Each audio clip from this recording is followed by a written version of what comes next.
নতুন ভালোবাসার গল্প পেতে, দেখতে এবং শুনতে আমাদের চ্যানেলটি সাবস্ক্রাইব করে পাশে থাকা বেল আইকনটি ক্লিক করুন। রূপ ভাইয়া, তুমি কি সত্যি বিদেশ চলে যাবে? যাব। কেন, তোর কোনো সমস্যা? রূপ ভাইয়া, তুমি তো জানো আমি তোমাকে কত ভালোবাসি। প্লিজ তুমি যেও না। তুমি গেলে আমি কিভাবে থাকবো বলো? প্লিজ রূপ ভাইয়া, যেও না। কান্না করতে করতে বলল, দেখ কথা, তুই এখনো ছোট, তো ছোটর মতো থাক। ভালোবাসার বুঝিসই বা কি তুই এখন? আমি শুধু তোর একটা আবেগ, যা কয়েকদিন পর কেটে যাবে। তো প্লিজ তুই এই পাগলামি বন্ধ কর। রূপ ভাইয়া, তুমি আমার আবেগ না, বিশ্বাস করো আমি তোমাকে অনেক ভালোবাসি। দেখ কথা, আমি বিরক্ত। বিশ্বাস কর, তোর উপর আমি প্রচুর বিরক্ত। এখন যা তো আমার রুম থেকে, আমার এখনো প্রচুর কাজ বাকি। বলে রূপ কথাকে রুম থেকে বের করে দিয়ে রুমের দরজা বন্ধ করে দিল। আর কথা কান্না করতে করতে নিজের ঘরে চলে গেল। সে বুঝে গেছে রূপ সত্যিই যাবে তাকে ছেড়ে। সে তো চলে গেলেই খুশি, কারণ তখন আর কথা নামে কেউ তাকে বিরক্ত করবে না। কিন্তু কথা কথা কিভাবে থাকবে তার রূপকে ছাড়া? কথা এসব ভেবে আরো কান্না করতে লাগলো। আসুন আপনাদের রূপ আর কথার সাথে পরিচয় করিয়ে দিই। বাবা আরাফ চৌধুরী আর মা রুহি চৌধুরীর ছেলে রূপ চৌধুরী। রূপের একজন ছোট বোন আছে, যার নাম আরশি চৌধুরী। রূপ এবছর ইন্টার পরীক্ষা দিয়েছে, তারপর এখন বাকি পড়ালেখা করার জন্য বিদেশে যাবে। আর অন্যদিকে আমান চৌধুরী আর নীলা চৌধুরীর একমাত্র মেয়ে হচ্ছে আলফা চৌধুরীর কথা। বাসায় সবাই তাকে কথা বলে ডাকে। কথা এই বছর নবম শ্রেণীর ছাত্রী। আরশি আর কথা দুজনেই একই সমান।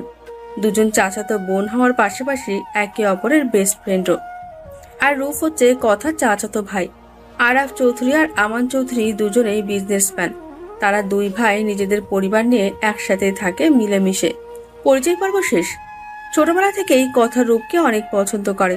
যখন থেকে ভালোবাসার মানে বুঝতে শিখেছে, তখন থেকেই কথা রূপকে ভালোবাসে।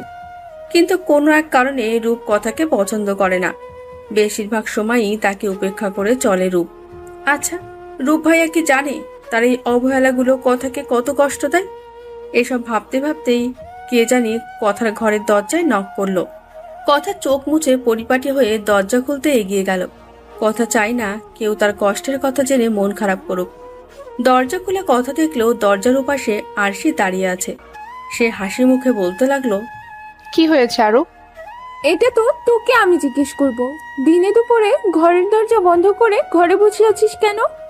আরে এমনি একটু মাথা ব্যথা করছিল তো, তাই শুয়েছিলাম। অনেক মাথা ব্যথা তোর? মেডিসিন নিয়েছিস? না, তার লাগবে না, ব্যথা অলরেডি কমে গেছে। আচ্ছা তাহলে ঠিক আছে। 3 দিন পর ক্লাস শেষ করে বাসায় আসতে আসতে কথা আর আরশির 2টা বেজে গেল। আজকে কত লেট হলো দেখলি কচু? এক্সট্রা ক্লাস থাকলে যে লেট হবে, এটাই কি তুই আজকে প্রথম জানলি আরো? আরে তা না। ওদের কথার মাঝে সেখানে উপস্থিত নীলা চৌধুরী। তিনি বলতে লাগলো, যা তোর রুমে গিয়ে ফ্রেশ হয়ে আয়, আমি তোকে খেতে দিচ্ছি। মা, আজকে কি তোমার মন খারাপ নাকি যে মুখ এরকম ভার করে রেখেছো? আর বড় মা কই? আপু তার ঘরে। আসলে এত আদরের রূপ এত বছরের জন্য চলে গেল বিদেশে, তাই আপুর প্রচুর মন খারাপ। রূপ বের হওয়ার সময় আপু প্রচুর কান্না করেছে। মানে কি বলছো ছোট মা? ভাই চলে গেছে? 2 ঘন্টা আগে বাসা থেকে বের হয়েছে। এতক্ষণ তো মনে হয় ফ্ল্যাটে আছে। ভাই আমার সাথে দেখা না করে চলে গেল? আরশি কাঁদো কাঁদো স্বরে বলল, রূপ ভাইয়ারা না আরো কিছুদিন পর যাওয়ার কথা ছিল, তাহলে আজকে হঠাৎ চলে গেল কেন? জানি না, কিন্তু ওর নাকি ওখানে কিছু কাজ আছে, তাই তাড়াতাড়ি যাওয়া লাগবে। ওকে আর কেউ না করিনি। এই ছেলেটাকে আবার এত বছর পর দেখবো। আজকে 1 মাস হয়ে গেছে রূপের চলে যাওয়ার। সবাইও আগের মতো নিজ নিজ জীবনে ব্যস্ত হয়ে পড়েছে। যাওয়ার পর থেকে রূপ প্রায় রোজই বাসার সবার সাথে ভিডিও কলে কথা বলে। কিন্তু কথা ছাড়া কথা রোজই রূপকে কল করে, কিন্তু রূপ রিসিভ করে না। আজকেও কথা রূপকে কল দিল। প্রথমবারে রিসিভ না হলেও দ্বিতীয়বারে কল রিসিভ করায় কথা প্রচুর খুশি হয়ে যায়। কথা বলতে লাগে, রূপ ভাইয়া, তুমি কেমন আছো? জানো আমি একটুও ভালো নেই তোমাকে ছাড়া। তুমি কেন গেলে আমাকে ছেড়ে রূপ ভাইয়া? ফোনের অপর প্রান্তের মানুষটির কথা শুনে কথার হাত থেকে ফোনটি পড়ে যায়। চোখ দিয়ে জল গড়িয়ে পড়তে লাগলো কথার। রূপ ফোন রিসিভ করায় যতটুকু খুশি হয়েছিল সে, এখন কথার তার থেকেও অনেক বেশি কষ্ট হচ্ছে। এর জন্যই হয়তো রূপ ভাইয়া তাকে পছন্দ করতো না। ঠিক আছে, সে আর কখনো বিরক্ত করবে না রূপ ভাইয়াকে, আর কখনো বলবে না ভালোবাসি রূপ ভাইয়া। আজ থেকে কথা বদলে যাবে, আর কাউকে নিজের দুর্বলতার সুযোগ দিতে দেবে না কথা। দেখতে দেখতে 5 বছর পার হয়ে গেল। কথা এখন আর আগের কথা নেই। সে এখন বড় হয়েছে, তার সাথে সাথে অনেকটা বদলেও গিয়েছে। সকালে উঠে নাস্তা করার জন্য টেবিলে আসলে কথা দেখে সবাই আজকে অন্য দিনের তুলনায় একটু বেশি খুশি। কথা জিজ্ঞেস করে, আজকে তোমরা সবাই এত খুশি কেন? বাসায় কি আজকে কোনো প্রোগ্রাম আছে নাকি? আর আরু, তুই এখনো রেডি হলি না যে? ভার্সিটি যেতে লেট হচ্ছে তো। আজকে ভার্সিটি যাওয়া কোনো দরকার নেই কথা। কেন বড় মা, আজকে কি? আরে আজকে 5 বছর পর আমাদের রূপ দেশে আসছে। কতদিন পর দেখবো ছেলেটাকে। না জানি ওই দেশে একা থাকতে থাকতে নিজের কি অবস্থা করেছে ছেলেটা। এমনি তো নিজের যত্ন নিত না, আর ওখানে তো পুরো একা ছিল। ওনার যত্ন করার মানুষের অভাব নেই মা, তোমরা শুধু শুধুই ওনার জন্য টেনশন করছো। তাচ্ছিল্যের হাসি এসে বলল কথা, মানে কিছু না আপু। আচ্ছা, আমার খাওয়া শেষ, আমি উঠি। পরে আবার আমার ভার্সিটি যেতে লেট হবে। এই কি, তুই আজকেও ভার্সিটি যাবি কোথু? আজকে একটা জরুরি ক্লাস আছে আরু, আমি ওটা মিস করতে চাই না। আচ্ছা ঠিক আছে মামনি, চলো আমি তোমাকে ভার্সিটিতে পৌঁছে দিই। না আব্বু, লাগবে না, আকাশ আসবে আমাকে নিতে। আচ্ছা মামনি, সাবধানে যেও আর তাড়াতাড়ি বাসায় এসো। জি বড় আব্বু। কথা বাসা থেকে বের হতে দেখলো আকাশ বাইক নিয়ে গেটের পাশে দাঁড়িয়ে আছে। কথা গিয়ে বাইকে উঠে বসলো। সরি, আমি ইচ্ছে করে লেট করিনি। আচ্ছা বাবা, ঠিক আছে, সমস্যা নাই। লেট যখন করেছিস তো আজকে আমাকে ফুচকা ট্রিট অবশ্যই দিচ্ছিস। কোনো ছেলে যে এত ফুচকা পাগল হয়, আমি তোকে না দেখলে জানতামই না আকাশ। আচ্ছা ঠিক আছে, এখন চল। আলু, তুই আমাকে ধরে বস, আমিও চালানো শুরু করছি। দূর থেকে আকাশ আর কথাকে এতটা ক্লোজ ভাবে দেখে যে একজনের অগ্নিদৃষ্টিতে তাকিয়ে আছে, এটা ওদের জানা হলো না। ওরা চলে যেতেই লোকটি বলে উঠলো, তোমার অনেক কিছু জানার বাকি আছে কথা। আমার অপেক্ষা না করেই যে তুমি এত বড় একটা সিদ্ধান্ত নিয়ে নিবা আমি ভাবিনি। আকাশের কথা ভার্সিটিতে ঢুকতেই তাদের দিকে একজন মেয়ে এগিয়ে আসলো। এসেই বলতে শুরু করলো, তোরা আসতে এত লেট করলি কেন? আমরা কখন লেট করলাম? আমরা তো ঠিক সময় এসেছি। আমি আরো 1 ঘন্টা আগে এসেছি। তুমি তো আসছো তোমার উনির সাথে ইটিস পিটিস করতে, আমাদের তো আর কোনো উনি নাই, তাই আমরা 1 ঘন্টা পরেই আসি। বলেই আকাশ হাসতে শুরু করলো। সাথে যোগ দিল কথাও। দেখ আকাশ, ভালো হচ্ছে না কিন্তু। আর ইটিস পিটিস কি? ওরে, তুমি তো দেখি শিশু বাচ্চা, কিছুই বোঝো না। তুই প্রেম কর আর 1 সপ্তাহ পরে বিয়ে করে ফেলবি, আর আমরা তো কি করলাম জীবনে? তোর মতো খাটাসের সাথে কোন মেয়ে প্রেম করবে শুনি? দেখ আলু, এটা কিন্তু ঠিক না। আর তুই যেমন মিঙ্গেল, তুইও তো আমার মতো সিঙ্গেলই। দুজনে আমরা এক গোয়ালেরই গরু। এটা অবশ্যই ঠিক। আচ্ছা শোন, আজকে আমরা আর ক্লাস করব না। তো কি করব আমরা? আজকে আমরা সবাই একটু শপিং করতে যাব। বিয়ের মাত্র কিছুদিন বাকি। আচ্ছা, আমি তো খেয়ালই করিনি, ওরও কোথায়? হ্যাঁ ঠিকই তো। ওরু কোথায় রে আলু? আজকে আসেনি কেন? আজকে ওর ভাই আসবে, তাই আসেনি। তো চল আমরা শপিং এ যাই। কথা, তুই আকাশের সাথে যা, আমি রিয়ানের সাথে আসছি। হ, আমরা যাই দুজনে। তোমরা নিব্বা নিব্বির মতো প্রেম করতে করতে আসো। রিয়া হচ্ছে কথার আরেক বেস্ট ফ্রেন্ড। পুরো নাম রিয়া খান। রিয়ার বিয়ে আরো 1 সপ্তাহ পরে।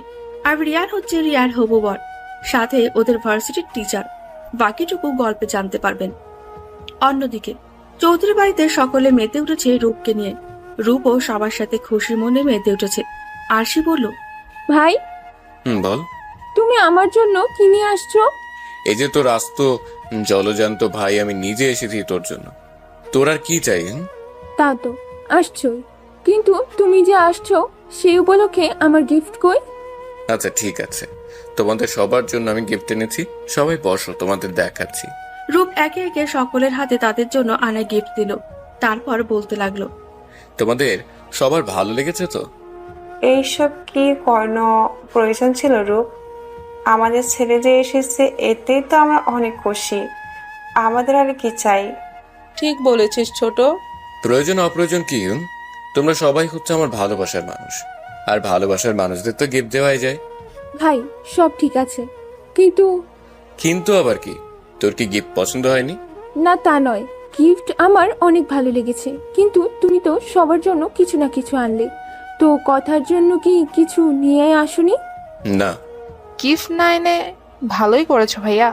আসলে আমি সবার থেকে গিফট জিনিসটা নিতে পছন্দ করি না। যদি আনতে তাহলে তো তোমাকে ফিরিয়েই দিতাম। তো তার থেকে এটাই ভালো হয়েছে তুমি গিফট আনোনি।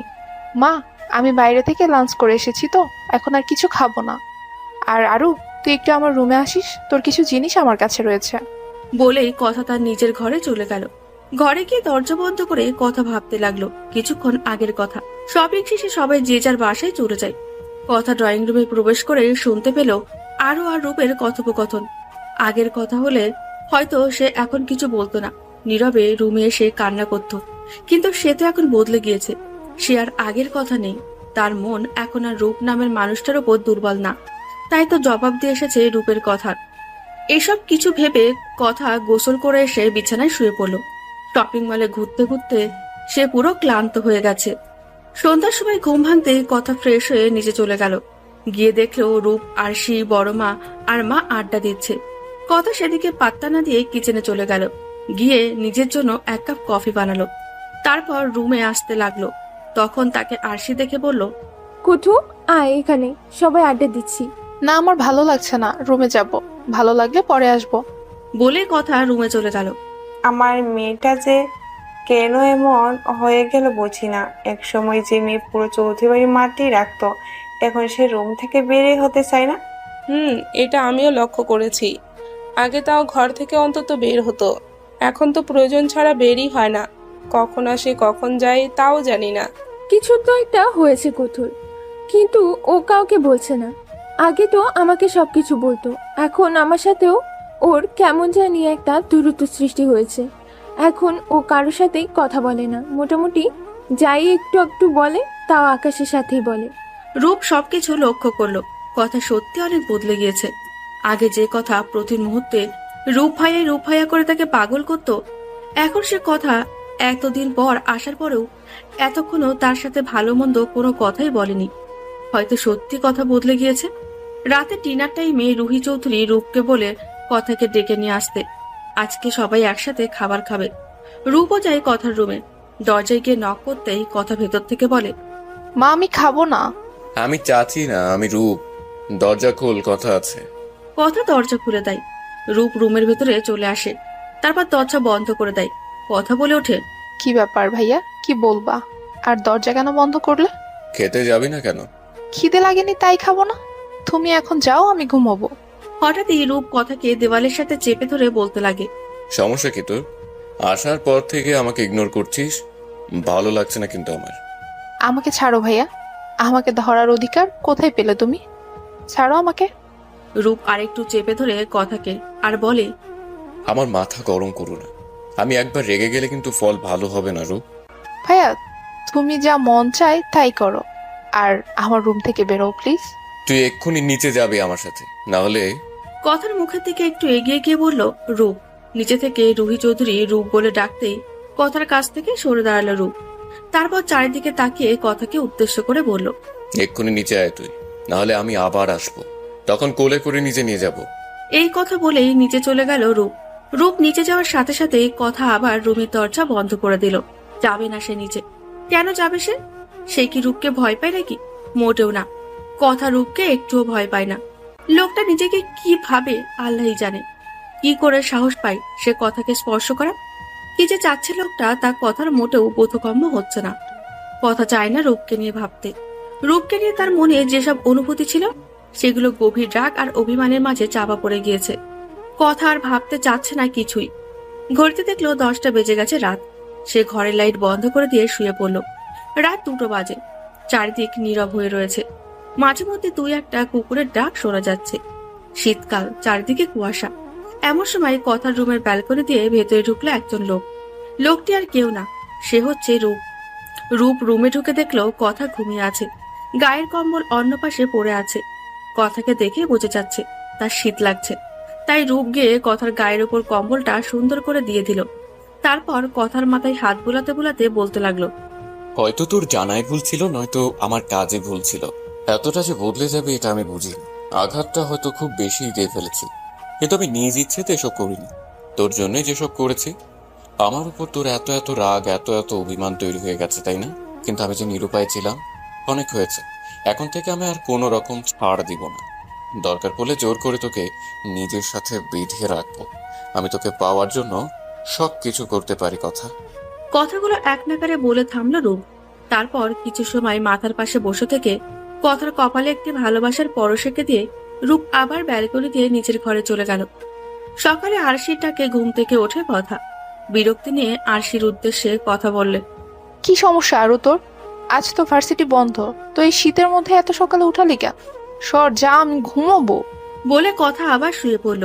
আরও কথাকে টেনে উঠিয়ে বলতে লাগে, 8টা বেজে গেছে কথা। তো আজকে কি? আজকে শুক্রবার, আর কি? আরে বাবা, আজকে আমাদের কি প্ল্যান ছিল সব ফ্রেন্ডদের? কি জানি মনে নেই আমার। আরশি উঠে গিয়ে এক গ্লাস পানি নিয়ে এসে কথার মুখের উপর ঢেলে দিয়ে বলতে লাগলো, এখনো কি তোর ঘুম পাচ্ছে কত? অটল বাচ্চা, আমি তোকে খুনই করে ফেলবো আজ। তুই আমার ঘুমের মার্ডার করেছিস, আজকে আমি তোকে মার্ডার করে ফেলবো। আমার কোনো দোষ নেই। আকাশ তোকে কল দিচ্ছে, রিসিভ কর, ও তোকে সব বলবে। আজকে যে কতগুলো বকা খাবি তুই কোথু। বলে হাসতে হাসতে রুম ত্যাগ করলো। আরশির কথার ফোনটা হাতে নিয়ে দেখলো ফোন বন্ধ। ফোন অন করতে স্ক্রিনে ভেসে উঠলো আকাশের 40+ কলের আর অসংখ্য মেসেজের নোটিফিকেশন। তাই কথা আবার আকাশকে কল ব্যাক করলো। সাথে সাথে রিসিভ করলো আকাশ। কতগুলো কল করেছি আর মেসেজ দিয়েছি। সরি রে, আমি ঘুমেছিলাম। তো ঘুমে থাকলে কি এতগুলো কলের শব্দ কানে যায় না? আরে এটা কখন বললাম? আমাকে আরো মাত্র ঘুম থেকে উঠালো। তারপর ফোন হাতে নিয়ে দেখি ফোন বন্ধ। তারপর ফোন চালু হওয়ার সাথে সাথেই তোকে মেসেজ দিলাম। এখন বল, এখানে কি আমার কোনো দোষ আছে? না, তোর কি কখনো কোনো দোষ থাকতে পারে? সব দোষ হচ্ছে আমার, তাই না? আরে বাবা, আর রাগ করতে হবে না। এখন বল তো আজকে কি, আর তোরা দুজন কেন আমার ঘুমটাকে মার্ডার করলি? আরে তুই না নিজে প্ল্যান করলি আজকে আমরা সব ফ্রেন্ডরা মিলে ঘুরতে যাব। তুই কিভাবে ভুলে গেলি এটা? ও আচ্ছা, মনে পড়েছে। তো কখন বের হবি? 10টায় বের হয়ে একটু ঘুরবো, তারপর লাঞ্চ করব বাইরে, তারপর ঘুরবো, আর সেই সাথে রিয়ার বিয়ের জন্য আমাদের বাকি শপিং গুলো করে ফেলবো, বুঝলি? আচ্ছা ঠিক আছে, এখন যাই, টাটা। টাটা। কথা বলা শেষে কথা ফ্রেশ হয়ে নিচে নামলো। এতক্ষণে সবার ব্রেকফাস্ট করা শেষ। কথা জানে আপু আর বড় আপু অফিসে চলে গেছে, তাদের সাথে রূপও অফিসে চলে গেছে। সেই কারণে কথা নিশ্চিন্তে নিচে আসলো। কিন্তু নিচে আসতেই তার ভাবনা ভুলে প্রমাণিত হলো। কারণ রূপ ড্রয়িং রুমে সোফায় বসে আছে, পরনে তার অফিসের ড্রেস, কিন্তু ও এখনো অফিসে যায়নি। কেন সেটা কথা জানে না। রূপকে বসে থাকতে দেখেও কথা সেদিকে পাত্তা না দিয়ে কিচেনে চলে গেল। কথাকে দেখে রুহি চৌধুরী বলল, রাতে খেতে আসলি না কেন মা? আসলে বড় আম্মু খেতে ইচ্ছে করছিল না, তাই আর আসেনি। কিন্তু এখন খিদের জন্য আমার পেটে ইঁদুর দৌড়াচ্ছে। টেবিলে তোমার খাবার রাখা আছে, আমি কিছুক্ষণ আগে রেখে এসেছি। গিয়ে খাবারগুলো খাওয়া শুরু করো, আমি কফি নিয়ে আসছি। ও কেমন? ব্রেকফাস্ট শেষে কথা ছাদে চলে গেল। ছাদে গিয়ে কানে হেডফোন লাগিয়ে নিজের পছন্দের একটি গান ছেড়ে বসে পড়ল।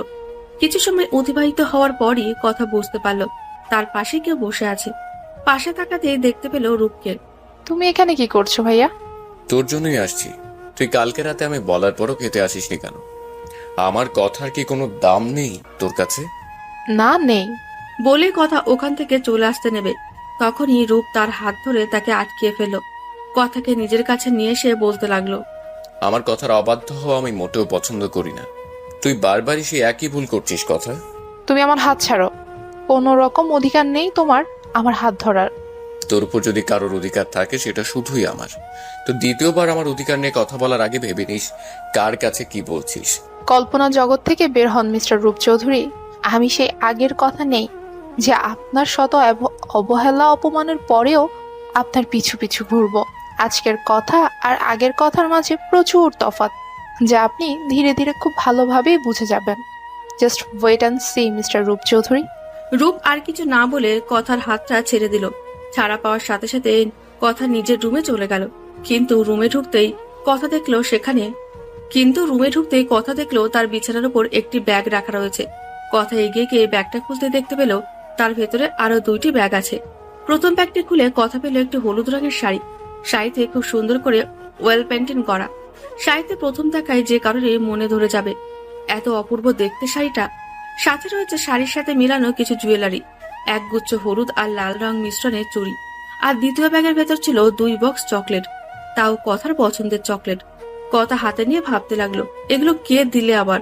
তখনই রূপের কথার ঘরের দরজার পাশে হেলান দিয়ে দাঁড়িয়ে বলে উঠল, এত ভেবে লাভ নেই, এগুলো আমিই দিয়েছি। মানে আপনি কেন দিলেন এসব? আমার ইচ্ছে হয়েছে তাই দিয়েছি। কথার জিনিসগুলো ব্যাগের ভেতর ভরে রূপের কাছে এসে এগিয়ে দিয়ে বলল, সরি ভাইয়া, আমি এসব নিতে পারবো না। কেন, কারণটা কি জানতে পারি? আমি সব মানুষের থেকে গিফট নিতে লাইক করি না। আমি কি তোর পর নাকি যে নিতে পারবি না? এখানে পর বা আপনের কথা হচ্ছে না, এখানে মূল কথা হচ্ছে আমি নিতে পছন্দ করি না গিফট। আশা করি বুঝবে। আচ্ছা ঠিক আছে, তোর কথা মানলাম, কিন্তু ভাই হিসেবে তো গিফটটা নিতেই পারিস, তাই না? আচ্ছা ঠিক আছে। ওদের কথার মাঝে সেখানে আরশি এসে উপস্থিত হলো। রূপ আর কথাকে একসাথে দাঁড়িয়ে থাকতে দেখে আরশি প্রশ্ন করলো, ভাইয়া তুমি এখানে কি করছো? একটা কাজে এসেছিলাম, কিন্তু তুই এরকম রেডি হয়ে এই অসময়ে কোথায় যাচ্ছিস? আসলে আজকে একটু ঘুরতে যাব বাইরে, আমরা ফ্রেন্ডরা। আচ্ছা ঠিক আছে, সাবধানে যাবি আর তাড়াতাড়ি বাসায় ফিরে আসবি। বলেই রূপ চলে গেল। তুই এখনো রেডি হসনি কেন? কথা। আরে আর বলিস না, আমি তো ঠিকই করতে পারলাম না যে কোন ড্রেস পরবো। তোর হাতে এটা কি কথা? আরে এটা আমাকে রূপ ভাইয়া গিফট করেছে। ওয়াও, শাড়িটা তো সুন্দর। আচ্ছা তুই ভেতরে আয়, আমাকে ড্রেস পছন্দ করতে সাহায্য কর। তারপর আরশি একটা ড্রেস বের করে কথাকে দিয়ে বলল, এই ড্রেসটা পর, এটা তোকে অনেক মানাবে। আচ্ছা ঠিক আছে, আমি চেঞ্জ করে আসছি। তুই ড্রয়ারের ভেতর থেকে এটার সাথে ম্যাচিং করে এরকম কোন একটা ঝুমকা বের কর। বলে কথা ওয়াশরুমে চলে গেল। রেডি হয়ে বাসা থেকে বের হতে হতে আরশি আর কথার 12টা বেজে গেল। গাড়িতে গিয়ে বসতেই আকাশ আর রিয়াকে নিজের দিকে রাগের দৃষ্টিতে তাকিয়ে থাকতে দেখে কথা বলল, সরি আর হবে না কখনো লেট। এই কখনো যে কবে আসবে সেটা আল্লাহই জানে। আকাশের কথা শুনে রিয়া আর আরশি হাসতে শুরু করলো। হয়েছে, আমি লেট করেছি, সব ঠিকই দেখলো। এখন যে আকাশ ড্রাইভিং শুরু না করে সময় নষ্ট করছে, এটা কেউ দেখে না। পেদনির নানি, তুই কি কখনো ভালো হবি না? আমি যথেষ্ট ভালো, আর ভালো কিভাবে হব? হয়েছে আম্মা আব্বা, তোরা দুইটা থাম। তোরা এখন ঝগড়া শুরু করলে আমার আর আরশির সারাদিন গাড়িতেই কেটে যাবে। ঠিক আছে, কিন্তু আমি ঝগড়া করি না, সব ঝগড়া ওই ডাইনি মহিলা করে। বলেই আকাশ গাড়ি ড্রাইভ করা শুরু করলো। কথা আকাশের কথায় পাত্তা না দিয়ে আরশি আর রিয়ার সাথে গল্প করতে শুরু করে দিল। শপিং মলের সামনে এসে আকাশ গাড়ি দাঁড় করালো আর বলতে লাগলো, আমার আজকে শিক্ষা হয়ে গেছে বাবু, এমন ভুল আর জীবনে কোনোদিনও করবো না। ভুল তো তুই সারা জীবন করে এসেছিস, আর বাকি জীবন করেই যাবি, কিন্তু আজকে হঠাৎ আবার তুই কি ভুল করলি শুনি? আরে তোদের মতো 3 বাচাল মহিলাকে গাড়িতে বসিয়ে নিয়ে এসেছি, এটাই মনে হয় আমার জীবনের সবচেয়ে বড় ভুল। কি বলতে চাচ্ছিস সেটা ক্লিয়ার করে বল তুই। আরে তোরা 3 জন যা পরিমাণ বাচাল, আমাকে আমার কানের সব পোকা মরে গেছে। নিজে যে এতগুলো কথা বললি তার কি? আরে তুই জানিস না রিয়া, আকাশ তো কথাই বলতে পারে না, আবার এত কথা কিভাবে বলবে? আলুর বাচ্চা আলু। আমার এখনো বিয়েই হলো না, ভাবু কই থেকে আসলো আমার। হয়েছে বাবা, তোরা থাম সবাই, আর ভেতরে চল। শপিং মলের এখনো আমাদের হলুদ শাড়ি আর পাঞ্জাবি ঠিক করা বাকি, বিয়ের মাত্র 5 দিন বাকি। চল। প্রথমে সবাই গেল আকাশের জন্য পাঞ্জাবি কিনতে। পাঞ্জাবি কেনা শেষ হতেই সবাই শাড়ি দেখা শুরু করলো। এক দোকানে প্রায় সব শাড়ি দেখার পরই মেয়েদের একজনেরও কোনো শাড়ি পছন্দ হয়নি, তাই বের হয়ে অন্য দোকানে যেতে লাগলো। তখন আকাশ বলল, এখন দোকানে না গিয়ে চল, আগে হোটেল গিয়ে লাঞ্চ করে শেষ করি, তারপর শাড়ি দেখবো, কেমন? ঠিকই বলেছিস, আমার অনেক খিদে লেগেছে। আচ্ছা চল সবাই। লাঞ্চ শেষ করে সবাই আবার নানা দোকানে শাড়ি দেখতে শুরু করলো। কোনো মতেই কারোর শাড়ি পছন্দ হচ্ছিল না, তাই আকাশ বলল এবার সবার জন্য শাড়ি ঠিক করবে। মেয়েরাও আকাশের কথাই রাজি হয়ে গেল। তারপর আকাশ সবাইকে শাড়ি পছন্দ করে দিল। আরশি, রিয়া আর কথার শাড়ি একই কিন্তু বিভিন্ন রং। কথার শাড়ি হলুদ রঙের, রিয়ার শাড়ি সবুজ রঙের, আর আরশির শাড়ি লাল রঙের। শাড়ি কেনা শেষে সবাই ঘুরে ঘুরে নিজেদের বাকি টুকিটাকি জিনিসপত্র কিনতে লাগলো। আকাশের একটা কল আশায় সে সবাইকে বলে শপিং মলের বাইরে চলে গেল।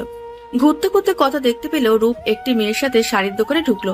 কথা রূপকে দেখে সেদিকে এগিয়ে গেল। রূপ নিজে মেয়েটাকে শাড়ি পছন্দ করে দিল। তারপর দুজনে ঘুরে ঘুরে আরো কিছু জিনিস কিনলো। কথার নজর রূপ আর সেই মেয়েটার দিকেই ছিল সবসময়। কেনাকাটা শেষ হতেই রূপ আর মেয়েটি চলে গেল। তখনই আকাশ এসে কথার পাশে দাঁড়ালো। কথা আকাশকে বলল, আমার আর ভালো লাগছে না আকাশ, আমি অনেক ক্লান্ত, বাসায় যাব। কি হয়েছে? তোর কি শরীর খারাপ লাগছে? বল আমাকে। না, আমি সম্পূর্ণ ঠিক আছি, শুধু একটু ক্লান্ত লাগছে আর মাথা ব্যথা করছে। ঠিক আছে, তুই নিচে যা, গিয়ে গাড়িতে বস, আমি ওদের দুজনকে নিয়ে আসি। আচ্ছা। বাসায় আসতে আসতে সন্ধ্যা 7টা বেজে গেল। বাসায় এসে জানতে পারলো রূপ বাসায় নেই। কোনো প্রয়োজনে জানি বাইরে গিয়েছে। কথাটা শুনে কথার মুখে ফুটে উঠল তাচ্ছিলের হাসি। সবার সাথে কথা বলে সে কথার রুমে চলে আসলো। তারপর ভাবতে লাগলো রূপ আর মেয়েটার কথা। সে একা একাই বলতে লাগলো, তাহলে এটা তোমার সেই যোগ্য মেয়ে, তাই তো রূপ ভাইয়া? সত্যি সে অনেক সুন্দরী, তোমার পাশে তাকে অনেক মানাবে। আর আমি, হ্যাঁ, আমার তো কোনো যোগ্যতাই নেই তোমার পাশে দাঁড়ানো, এই কারণেই তো বদলে গেলাম। তুমি যে কি চাচ্ছ আমি বুঝতে পারছি না, কেন হচ্ছে আমার সাথে এসব?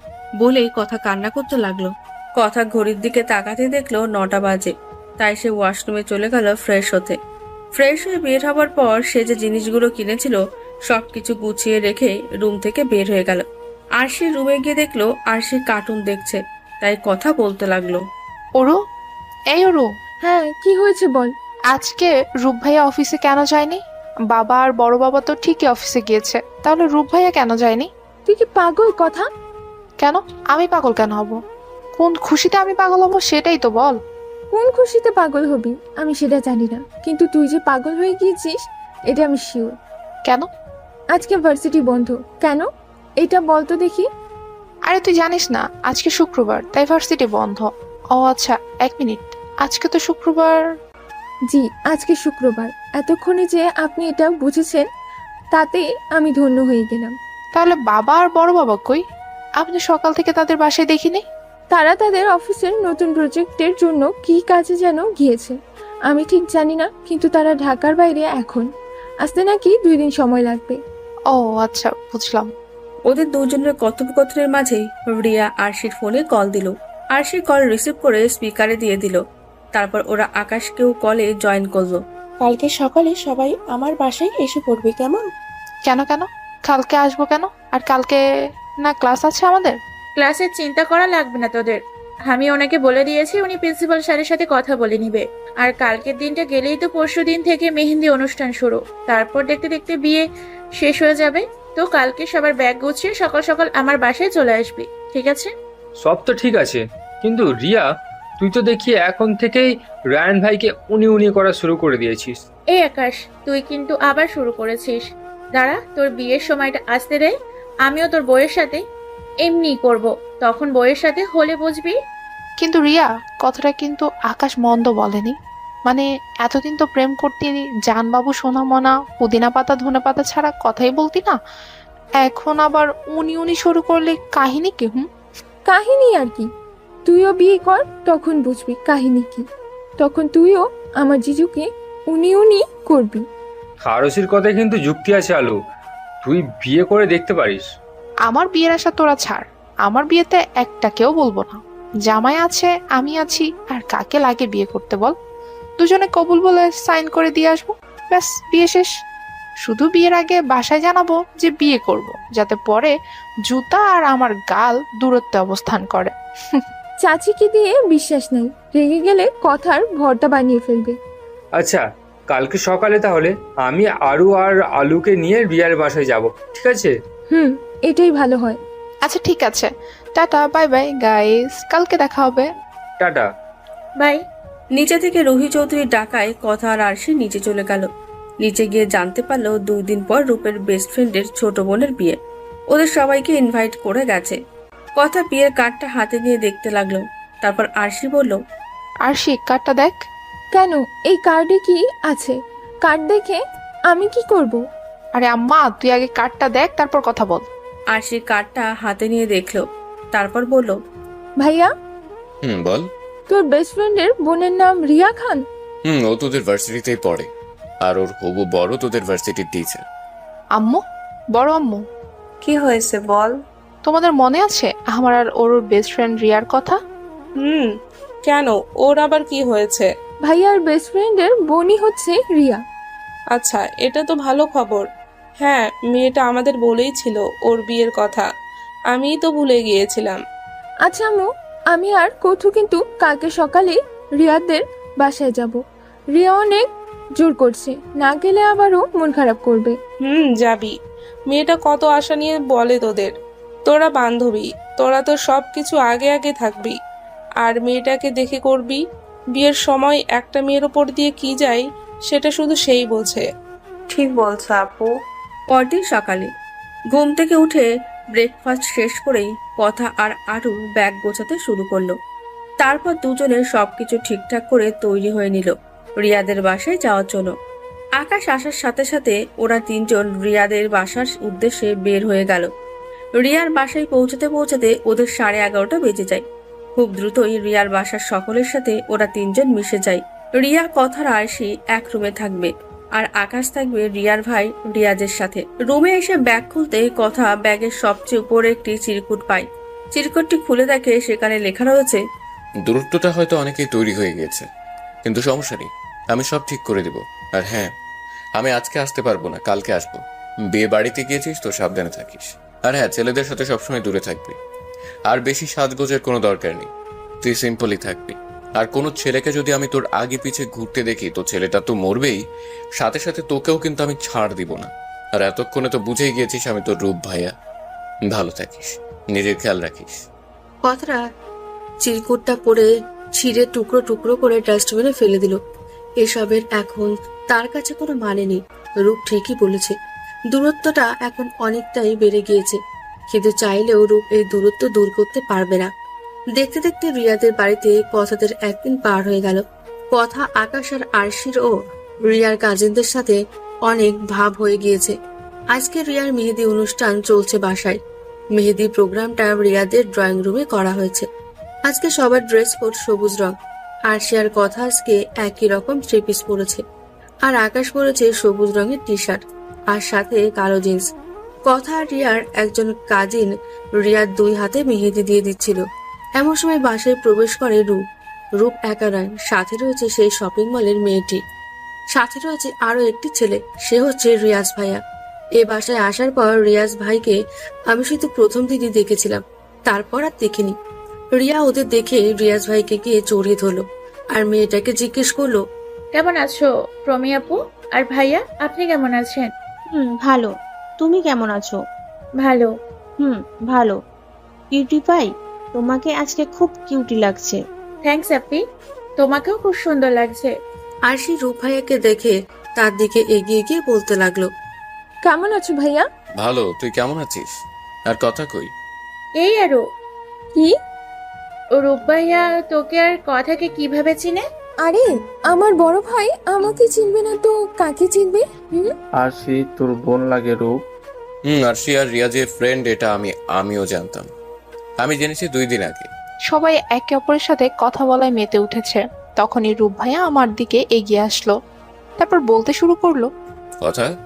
জি ভাইয়া বলো। কেমন আছিস? ভালো। আমাকে জিজ্ঞেস করবি না আমি কেমন আছি?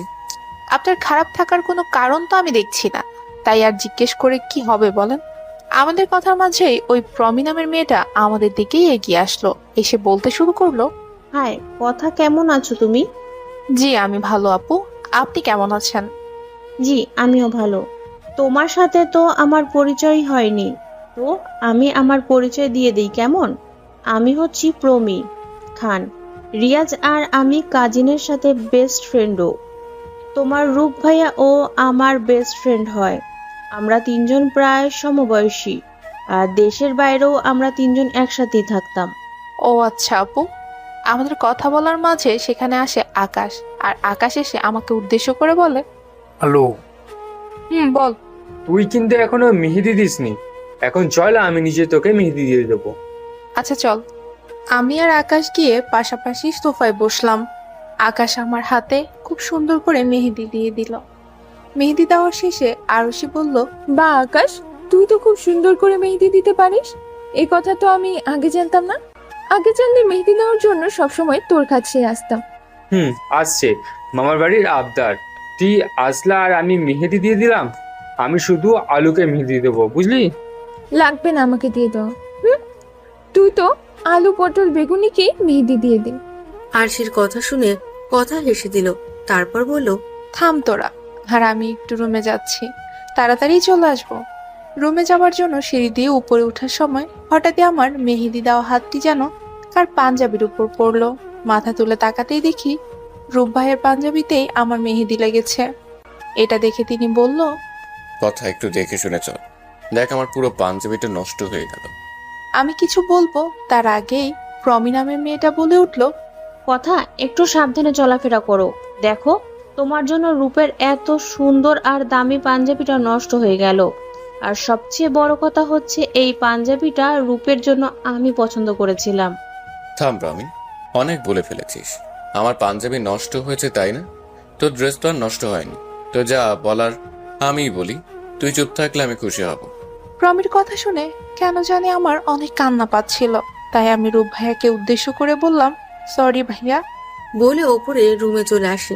রুমে এসে ওয়াশরুমে গিয়ে সাথে সাথে মেহেদি ক্লিন করে ফেলে, কিন্তু যার রং হওয়ার তা এত করে হয়ে গিয়েছে। কথা কান্না করতে করতে শাওয়ারের নিচে বসে পড়ে। প্রমিয়াপুর পছন্দ করা পাঞ্জাবি পরেছে রূপ ভাইয়া। পরবেই তো, ভালোবাসার মানুষ পছন্দ করে দিয়েছে, সে তো পরবেই। কিন্তু কেন জানো আমার অনেক কষ্ট হচ্ছিল, বুকের ভেতর কিছু হারিয়ে ফেলার ভয় হচ্ছিল। কিন্তু যা হারানোর আমি তা তো সেই 5 বছর আগেই হারিয়ে ফেলেছি। ভেবে নিজে একা একাই হাসতে লাগলো কথা। তারপর শাওয়ার অফ করে ড্রেস চেঞ্জ করে রুমের বাইরে আসলো কথা। কান্না করার ফলে তার প্রচুর মাথা ব্যথা করছিল, তাই একটা মেডিসিন খেয়ে শুয়ে পড়লো। কথা শুয়ে পড়ার কিছুক্ষণ পরই রূপ ঘরে প্রবেশ করলো।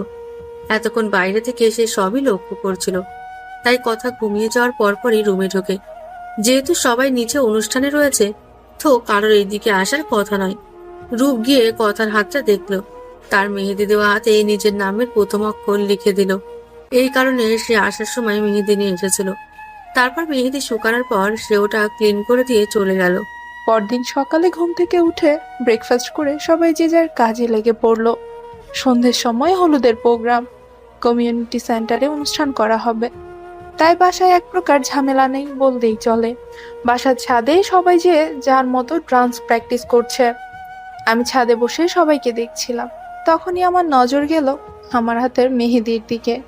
সেখানে ছোট্ট করে একপাশে লেখা, আর লেখাটি এমনভাবে লিখেছে যে কেউ গভীরভাবে খেয়াল না করলে বুঝবেই না। এই কাজটি যে রূপ ভাইয়ার করা এটা আমি বুঝতেই পারছি, কিন্তু এটা কেন করলো সে? প্রশ্নটা তাকে তো করতেই হবে। কিন্তু ভাইয়া কোথায়? ভাইয়াকে খুঁজতে খুঁজতে নিচে চলে আসলাম, কিন্তু পাচ্ছিলাম না। পরে বাসার বাইরে বাগানের সাইডে আসতেই দেখলাম রূপ ভাইয়া প্রমিয়াপুকে। না, কথা আর দেখতে পারলো না। চোখ বন্ধ করে চলে আসলো সেখান থেকে। চোখের দেখা সে কিছুতেই মেনে নিতে পারছে না। না, এইভাবে আর চলতে পারে না। কথা তো জানে রূপ ভাইয়া তার না, তাহলে কেন বারবার তার উপর দুর্বল হয়ে পড়ছে? না, আর না, সামনে নেবে সে নিজেকে। শক্ত হতে হবে তাকে। বিকেল 4টের দিকে সবাই রেডি হওয়া শুরু করেছে। এখন সন্ধ্যা 7টা বাজে। বেশিরভাগ মানুষ চলে গিয়েছে। বাসায় আছি এখন আমরা 4 জন, আমি, রূপ ভাইয়া, রিয়াজ ভাইয়া আর রিয়া। পার্লারের মেয়েরা রিয়াকে শাড়ি পরিয়ে দিচ্ছে, আমি বসে বসে সেটাই দেখছি। এমন সময় দরজার বাইরে থেকে রিয়াজ ভাইয়া বলে উঠলো, তোদের কি হয়েছে? ভাইয়া তোমরা দুজন গাড়িতে গিয়ে বসো, আমরা আসছি। আচ্ছা জলদি আয়। বলেই ভাইয়া চলে গেল। তারপর আমিও রিয়াকে ধরে নিচে নিয়ে গেলাম। গাড়িতে উঠে বসতেই গাড়ি চলতে শুরু করলো। আধা ঘন্টা পর কমিউনিটি সেন্টারে গিয়ে পৌঁছালাম। সবাই গাড়ি থেকে নেমে পড়লাম। তারপর ভেতরেও চলে গেলাম। রিয়াকে স্টেজে বসিয়ে দিয়ে আমি নামতে যাব, তখনই হঠাৎ শাড়িতে বেজে আমি পড়ে যেতে নেই, কিন্তু একজন আমাকে আগলে নেয়। তাকিয়ে দেখি আকাশ আমাকে ধরেছে। তারপর আকাশ আমাকে ধরে সোজা করে দাঁড় করিয়ে দিতে দিতে বলতে থাকে, হালু, সত্যি তুই এখন পড়ে গিয়ে আলু হয়ে গেছিলি। ভাগ্যিস আমি ধরলাম, না হলে কি হতো? শাড়ি সামলাতে পারিস না তো না পড়লেই হতো। এখন থেকে সাবধানে হাঁটবি, আর বেশি ঘুর ঘুর করার দরকার নেই। চুপচাপ গিয়ে বসে থাকবি এক জায়গায়, কখন জানি আবার পড়ে যাস। সব সময় তো আর আমি থাকবো না তোকে ধরার জন্য। হয়েছে এখন থামো, পড়ে যায়নি এতেই এত বকা, আর পড়ে গেলে তুই আমারে হয়তো সত্যি আলুর ভর্তা বানিয়ে দিতি। সে আর বলতে। আচ্ছা শোন, আন্টিরা এসেছে আর তারা তোকে খুঁজছে। আরুষি তাদের সাথে দেখা করতে গেছে। আচ্ছা ঠিক আছে, আমি যাচ্ছি। কথা তারপর তার বাসার সবার কাছে চলে গেল। তাদের সাথে কথা বলার শেষে সে রিয়ার কাছে যেতে নেবে, তখনই দেখা হয় তার ভার্সিটির এক স্যারের সাথে। সে আর রায়ান হচ্ছে বেস্ট ফ্রেন্ড। দুজনে একসাথে টিচার হিসেবে জয়েন করেছে। ওনার নাম হচ্ছে আরিয়ান ইসলাম। তো তার সাথে কথা বলতে বলতেই উনি আমাকে ওনার মায়ের সাথেও পরিচয় করিয়ে দেয়। ওনার মা আমাকে আমার আম্মুর কথা জিজ্ঞেস করে, আমিও আমার আম্মুর সাথে ওনাকে পরিচয় করিয়ে দিই। তারপর আমি রিয়ার কাছে চলে যাই, আর উনিও রায়হান ভাইয়ার কাছে চলে যান। অন্যদিকে আরিয়ান স্যারের মা আর কথার মা কথা বলতে থাকে। কিছু সময়ের মধ্যেই তারা নানা রকম গল্প করে ফেলে। এক পর্যায়ে আরিয়ান স্যারের মা বলে ওঠে, কিছু মনে না করলে আপা, আপনার কাছে আমি একটি প্রস্তাব দিতাম। জি আপু, বলো কিসের প্রস্তাব? তোমার মেয়ে কথা আছে না, আমার মেয়েটাকে অনেক পছন্দ হয়েছে। তোমরা যদি রাজি থাকো তো আমি ওকে আমার ছেলের বউ করতে চাই। আপু, একমাত্র মেয়ে আমার কথা। এই তাড়াতাড়ি আমরা ওর বিয়ের ব্যাপারে ভাবছি না। যদি কখনো ভাবি তো আপনাকে অবশ্যই জানাবো। জি। তীক্ষ্ণ দৃষ্টিতে তাকিয়ে রূপ সব কথা হজম করছে। এই মহিলাকে দেখে সে বুঝেছিল এ নিশ্চয়ই বিয়ের প্রস্তাবের কথা বলবে। সে নীলা চৌধুরীর পাশ থেকে উঠে চলে গেল। রিয়ার পাশে বসেছিলাম, এমন সময় একটা পিচ্চি মেয়ে আমার কাছে এসে আমাকে বলল আমাকে নাকি আমার মা ডাকছে, আমাকে সেন্টারের বাইরে যেতে বলেছে। চারদিকে তাকিয়ে মাকে না দেখে আমিও বাইরে চলে গেলাম, কিন্তু বাইরে গিয়ে চারপাশে খুঁজেও মাকে পেলাম না। তাই ফেরত আসতে নিব, তখনই রূপ ভাইয়া এসে আমাকে টেনে তার সাথে নিয়ে যায়। আরে ভাইয়া, কি করছো তুমি? আমাকে কোথায় নিয়ে যাচ্ছ? ছাড়ো আমাকে, আমি কিন্তু এখন চিৎকার করব। চিৎকার করবি? আচ্ছা কর, কিন্তু কেউ তোর চিৎকার শুনতে পাবে না, কারণ ভিতরে যে জোরে গান বাজছে আর কেউ এ সময় বাইরেও নেই। আমাকে এখানে কেন নিয়ে আসলা? কথা ছিল কিছু। সেটা ভেতরেই বলা যেত, শুধু শুধু এখানে আনার প্রয়োজন কেন ছিল? ভেতরে চলো, ভেতরে গিয়ে কথা বলি। না, ভিতরে বলা যাবে না, এখানেই বলবো আমি। আচ্ছা বলো, কি বলবো তাড়াতাড়ি বলো। কেন এত তাড়া কিসে তোর ভিতরে যাওয়ার জন্য? আরে রিয়াকে বলে আসিনি আমি, ও হয়তো আমাকে খুঁজবে। কথা? বলো। তুই কি বুঝিস না ভালোবাসি আমি তোকে? দেখো ভাইয়া, এখন আমার ফান করার কোনো মুড নেই। সিরিয়াসলি বলো কি বলবা, না হলে আমি চলে যাব। আমি সিরিয়াস কথা, সত্যি আমি তোকে ভালোবাসি। ব্যাস, অনেক হয়েছে ভাইয়া, অনেক সহ্য করেছি আমি, আর পারবো না আমি এইসব মেনে নিতে। আচ্ছা ভালোবাসেন আমাকে তো, গিয়েছিলেন কেন আমাকে ছেড়ে? কোথায় ছিল এই ভালোবাসা, যখন আমি ভালোবাসি ভালোবাসি বলে আপনার কাছে যেতাম? দেখ, আমি চাইলেও তোকে তখন এসব কিছু বলতে পারতাম না, কারণ আমি কথা দিয়েছিলাম সবাইকে নিজের পায়ে না দাঁড়ানো পর্যন্ত কখনো তোর কাছে ভালোবাসার দাবি নিয়ে আসবো না। তাই তোকে এক প্রকার ইগনোর করে চলতাম। ওখানে যাওয়ার পরও সবার সাথে কথা বললেও তোর সাথে কথা বলতাম না, কারণ কথা বললেই মন বলবে দেশে তোর কাছে ফিরে আসতে। হাসালেন মিস্টার রূপ চৌধুরী। আপনি ভাবছেন আমি কিছুই জানি না, কিন্তু আমি সব জানি। কিন্তু আপনি আমার সাথে ভালোবাসার মিথ্যে অভিনয় কেন করছেন তা আমি জানি না। কি বলছিস কথা? ভালোবাসার মিথ্যে অভিনয়? আমি সত্যি তোকে ভালোবাসি। প্লিজ থামেন। যে মানুষটা বিদেশে যাওয়ার 1 মাস পর তাকে কল করলে তার প্রেমিকা কল রিসিভ করে বলে আমি কেন তাদের মধ্যে বাধা হতে চাচ্ছি?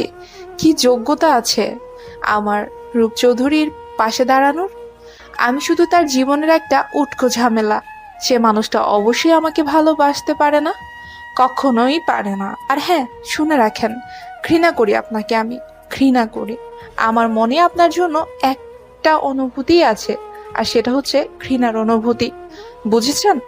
বলে কথা রূপকে পাশ কাটিয়ে ভেতরে চলে গেল। আর রূপ সেখানে দাঁড়িয়ে বোঝার চেষ্টা করলো কথায় সব কি বলে গেল। রূপের কিছু বোধগম্য হচ্ছে না। কথার কথাগুলো যদি সত্যি হয় তাহলে অনেক বড় একটা ফুল বোঝাবুঝি তৈরি হয়ে গিয়েছে তাদের মধ্যে।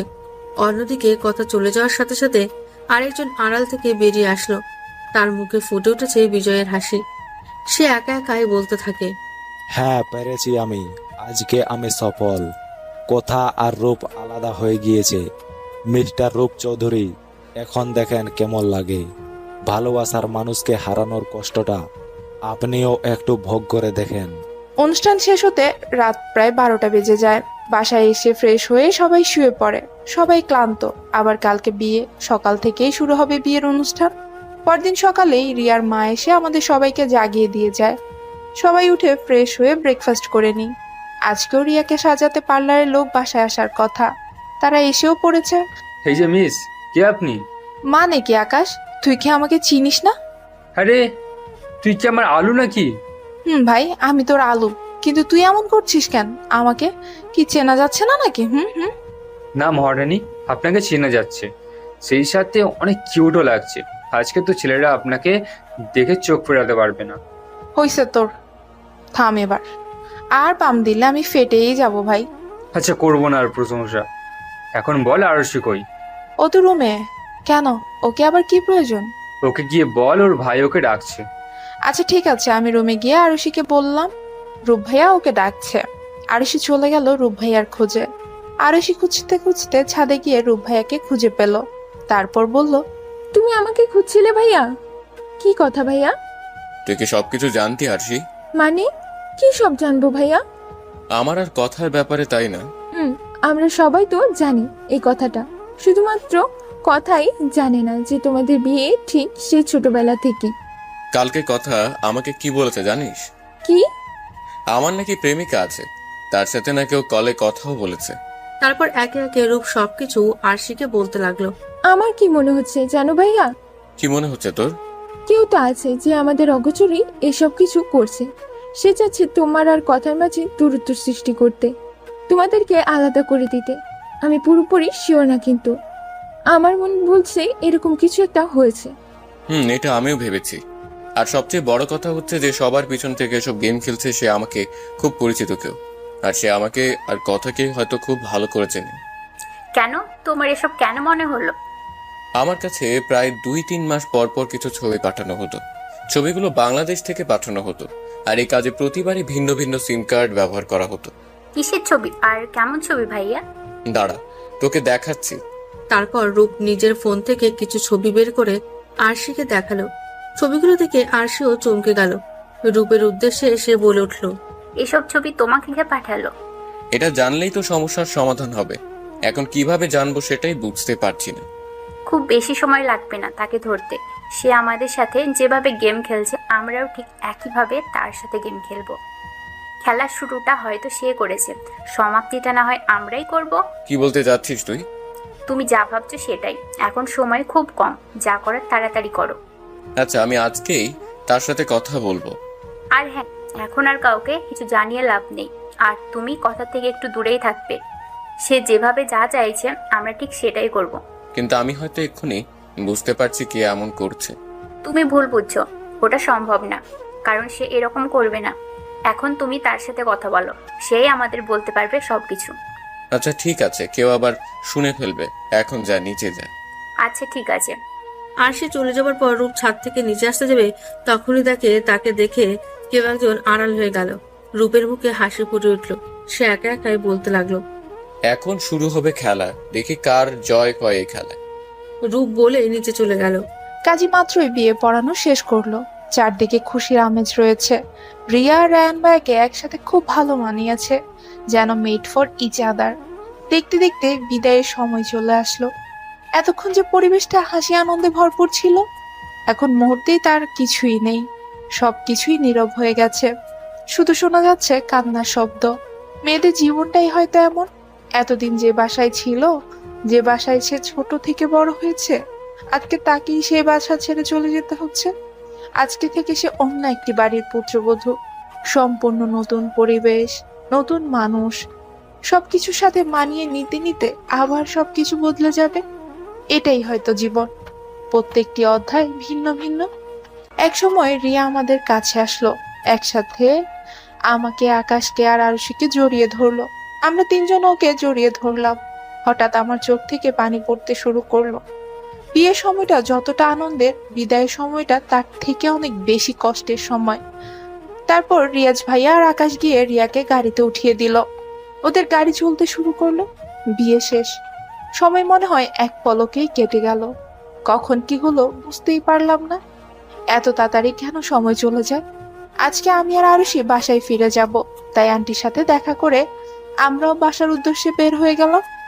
বাবা মা, বড় বাবা আর বড় আম্মু এক গাড়িতে, আমি, আরুষি আর রূপ ভাইয়া এক গাড়িতে।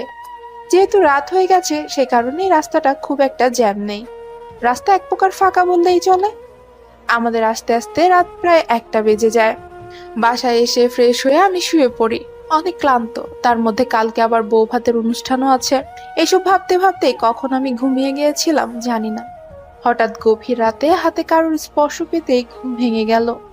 আমি বলে উঠলাম, এত রাতে আমার রুমে কেন এসেছো ভাইয়া? তুই জেগে আছিস? জি। এখন আমার প্রশ্নের উত্তর দাও।